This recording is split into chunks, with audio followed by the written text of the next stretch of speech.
again, here we are with the letters U, V, and W.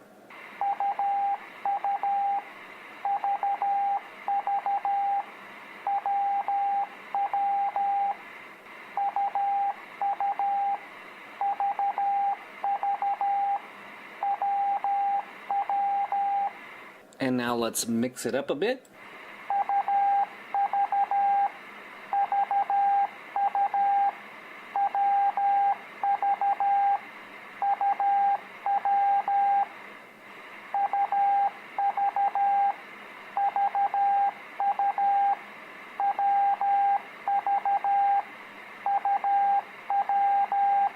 And now let's mix it all together without seeing the letters. Good luck, I know this is hard.